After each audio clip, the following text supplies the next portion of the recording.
Hello les amis, nous étions le week-end dernier à Japan Expo Belgium, édition 2013. Le salon se tenait à Bruxelles, une capitale plus habituée à voir en temps normal de la BD franco-belge qu'au manga. D'ailleurs, ça se voyait dans les rues. La météo était plutôt grisonnante, du coup il y avait assez peu de cosplayers dans les rues. Peu importe, on suivait la foule. Arrivé devant le bâtiment, il y avait deux files d'attente. Ceux qui avaient déjà acheté leur billet et qui pouvaient entrer quasiment immédiatement, et ceux qui devaient patienter pour acheter leur billet. En tout cas, si un jour vous allez à Japan Expo à Paris, surtout achetez vos billets d'avance. Le salon se compose en deux étages. On va commencer par le sous-sol où les activités culturelles étaient placées au frais. Il y avait de l'origami, de la calligraphie, un espace pour se reposer ou bien manger. On pouvait aussi s'initier au go et au shogi. Pour ceux qui préféraient des activités un peu plus relaxantes, il y avait l'ikebana ou les bonsaï. Globalement, c'est une zone qui était plutôt délaissée par le public. C'est dommage parce qu'il y avait des activités plutôt sympathiques, comme un atelier qui nous apprenait comment utiliser un bout de tissu et le transformer en objet utile au quotidien. Revenons à l'étage principal. L'espace était décomposé en 3 halls, 2 grandes salles qui étaient placées un peu sur le côté et une scène principale. On va commencer par les jeux vidéo. C'était un peu léger cette année, on sent bien que la crise est passée par là.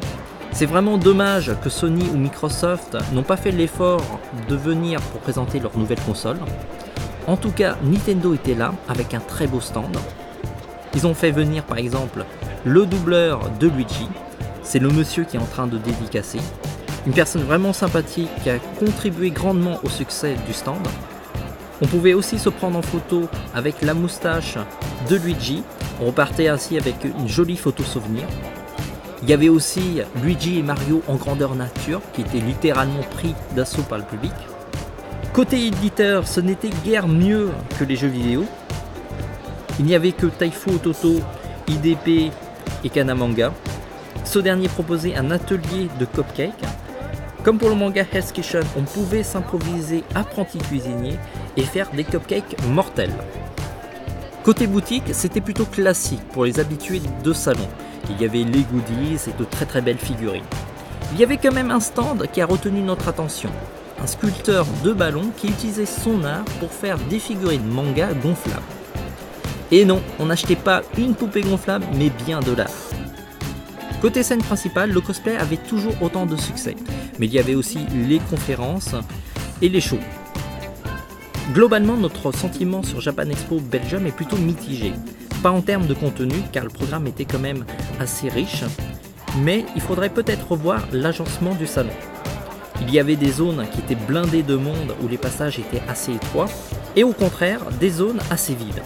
Le public de Japan Expo Belgium est un peu différent des autres Japan Expo. Il était plus jeune et beaucoup moins familial. Il manquait sans doute du coup des activités en adéquation avec ce public. Il faut être quand même indulgent car ce Japan Expo n'a que 3 ans, c'est un jeune salon. Il faut lui donner du temps pour appréhender les lieux et à équilibrer la formule du salon. On s'est quand même amusé et on remercie énormément le public belge qui a été super et qui s'est prêté à nos caméras.